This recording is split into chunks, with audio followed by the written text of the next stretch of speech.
아이들과 몰입하고 관심을 갖게 해주는 방법은 뭘까? 그 희미한 방법이 문화를 바꾸는 것. 건강의 변화를 통해서 우리 아이들의 실력을 키워보니까 강남에 있는 최고 출신의 미식한국을 갖고 있는 딸을 만들어줍니다.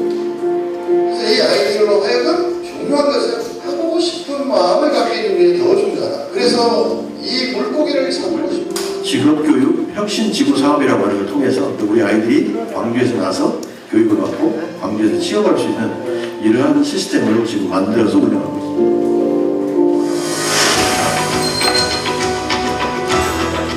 문화예술 활동을 통해서 감수성과 심리학뿐만 아니라 그 이외에도 부수적으로 이제 인성교육까지도 가능하는, 그래서 특별히 아이들의 심리 정서적인 이 카타르시스로 가능했던 이 문화예술 아닐까 싶어서요.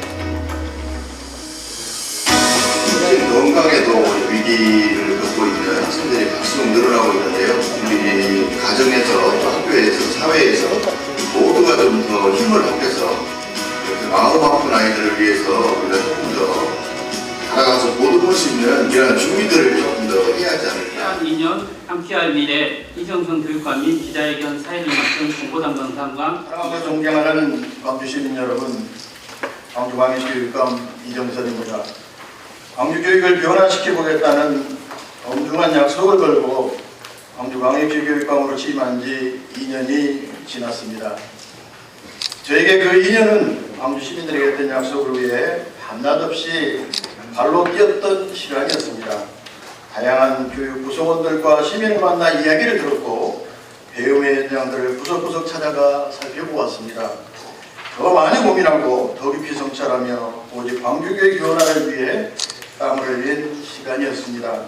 아직 가야 할 길이 멀고 해야 할 일이 많지만 현장에서 만나는 교육가족들과 시민들께서 광주교육이 변하고 있다, 달라지고 있다라고 말씀하시면 정말 감사하고 더 열심히 뛰어보자 마음을 다잡게 됩니다. 이정선 교육감 취임 2주년 기념 기자회견 개최.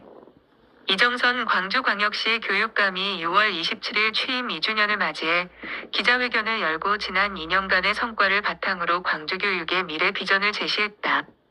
광주교육 함께한 2년, 함께할 미래라는 주제로 진행된 이번 회견에서 이 교육감은 지난 2년간의 진전사항과 교육 혁신을 위한 기반 구축에 대해 강조했다. 지난 2년은 광주 시민들과의 약속을 실천하기 위한 노력의 증거입니다. 라고 이 교육감은 말했다. 우리는 커뮤니티의 관심사와 열망을 반영하기 위해 끊임없이 노력해왔습니다. 주요 성과로는 49개 일반고에 대입감독을 배치하고 24시간 진로 및 대학 상담 서비스를 설립한 것을 들었다. 또한 학생들이 국제적인 시각을 얻을 수 있도록 국제적 지도력 프로그램을 소개했다. 혁신적인 학습 환경과 관련해 이 교육감은 38개 고등학교에 설치된 365 공부방과 AI 기반의 미래교실 도입을 언급했다. 이러한 노력은 교육발전 특구 시범지역을 포함해 미래 교육 인프라를 위한 1,000억 원 이상의 예산 확보라는 더 큰 목표 일부였다. 이 교육감은 우리는 학생들이 다양한 재능과 따뜻한 마음을 가지고 세계와 미래로 나아갈 수 있도록 지원하는 데 전념할 것입니다. 광주 교육을 더 멀리, 더 깊이, 더 넓게 확장해 나가겠다라고 약속했다. 광주광역시 교육청은 앞으로도 다양성을 존중하고 교육 본질을 지키며 미래 사회에 필요한 역량을 개발하는 학교를 만들어 나갈 계획이라고 말했습니다. 고생 너무 많으셨습니다. 질문 드리겠습니다. 지금 사회적으로 이슈가 되고 있는 게 의대 정원 확대에 관련돼서인데요. 지금 이 상황에서 우리 지역만 놓고 보면 지역 진영으로 전남대, 조선대는 광주 전남북을 호남 권역으로 묶어서 선발하고 있고요. 반대로 호남 본회에 속해 있는 전북대와 원광대는 전북 따로, 호남 권역 따로 이렇게 해서 제가 얼추 계산해봤더니 111명 전북대는 지역 인재진영으로 선발하는데 거의 90명 넘는 자원들이 전북 지역 출신 고교만 선발하는 이런 문제가 생기고 있어서 상대적으로 좀 우리 광주 지역 학생들이 이 역차별을 당하고 있는 것 아니냐 이런 학부모님들의 민원이 굉장히 많은 것으로 알고 있는데요. 최근 의대 정원 이슈와 맞물리면서 이 문제에 대한 좀 개선이 필요하다는 지적이 나오고 있습니다. 특히 교육감님 취임 초기에 이런 좀 불합리한 문제를 좀 해소하기 위해서 나름대로 이제 사람들도 만나시고 하신 것으로 알고 있는데, 이 입시 요강이 이제 확장된 올해의 상황에서는 물리적으로 좀 어려움이 있겠습니다만, 향후 이제 의대를 좀 원하는 그 광주 지역 학생들을 위해서 이게 좀 법적 제도적인 어떤 보완책이 필요하지 않나 싶은데, 이에 대해서 교육감님 어떤 생각이신지 궁금합니다. 예, 국장님 생각과 전적으로 동감인데요. 2년 전에도 저희가 전북대를 저희 진로진학과하고 함께 찾아가서 지역 인재 전형이 우리 광주 지역하고 전북 지역이 완전 이 기울어진 운동량이기 때문에 이거를 바꿔주지 않으면 호남 지역의 의대 관련해서 우리 광주 지역이 손해를 볼 수밖에 없다. 그래서 강력하게 요청을 했었는데 그 자체가 먹혀 들어가지가 않더라고요. 그래서 이제 저희들이 결국은 우리 교육청만의 힘이 아니라 우리 광주 지역사회 전체 시민의 힘, 또 우리 지역사회의 어떠한 언론의 힘, 이런 것과 함께 이 같이 좀 이 손을 잡고 뭔가를 해주시지 않으면 이러한 기울어진 운동장은 앞으로도 해결하기 어려울 거 아닌가. 그렇다면 결국은 우리 의대와 관련해서는 우리 전남 광주 지역의 아이들만 더 이 불평등을 받아야 되는 그러한 문제를 지속할 수밖에 없는, 지속되어질 수밖에 없는 그런 문제에 이제 들어섰는데 그걸 그동안 고생이 많이 하셨습니다. 간단하게 두 가지만 질문하겠습니다.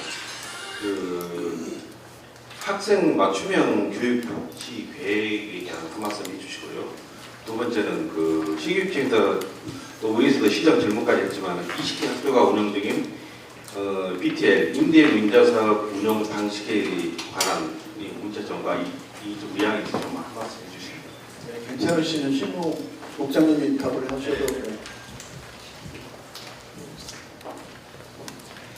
네. 행정부장님입니다. 학생 맞춤형 복지 사업이 저희가 지금 방배에서 구체적으로 어떤 것을 질문하시는지 다시 한번. 남은 기간 좀 이렇게 중점을 두고 싶으신 부분과 그리고 혹시나 약간의 아쉬움이 남는 부분이 있으시면 말씀해 주시면 좋을 것 같습니다.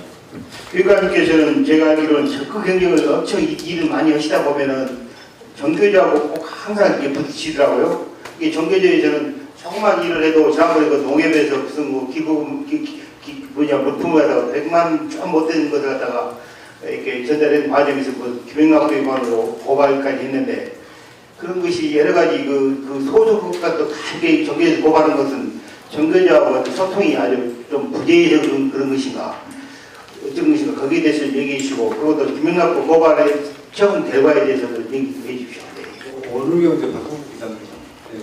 2년 동안 수고 많이 하셨고요. 오늘 기자회견 보면서 한 가지 좀 당혹스러운 점이 있었어요. 그 이유는 광주시 이정선 교육감님의 직무수행 평가를 보면 중하위권을 계속 맴돌고 있고요. 그리고 지난해 청렴도 평가 보면 꼴찌를 하셨는데, 그거에 대한 어떻게 해나가겠다 이런 이야기가 전혀 없어서 당혹스러웠다는 말씀을 먼저 드리고요. 그래서 이제 좀 직무수행 평가하고 직무수행 평가하고 청렴도 문제는 시민들하고 가장 접점에 있는 일선 산하 기관들하고 불가분의 관계가 있다는 생각이 듭니다. 그래서 최근에 이제 일례로 제가 광주 학생 문화회관 다음에 이렇게 검색을 해보니까 평점이 5점 평점에서 2점이더라고요. 이건 한 1내고요. 그래서 지금 현재 우리 이정선 교육감님 올해 초에 이걸 말씀하셨어요. 청렴도가 제고하기 위해서는 이 불친절한 교육기관이라고 하는 이미지를 좀 바꿔놔야 된다. 그래서 이제 제 질문은 뭐냐면, 이런 어떤 직무수행 평가와 청렴도 제고와 관련해서 시민들하고 접점에 있는 일선 산하 기관의 친절도 제고 방안에 대해서 어떤 것들이 있는지 좀 말씀해 주시기 바랍니다. 저희가 청렴도 제고 방안과 그리고 직무 수행 평가 상승 방안 관련해서 종합 계획을 세워서 발표를 했었고 그거를 언론에도 이미 여러 번에 걸쳐서 보도를 했습니다만은 필요하시면 그 부분만 따로 언론 보도를 다시 한번 하면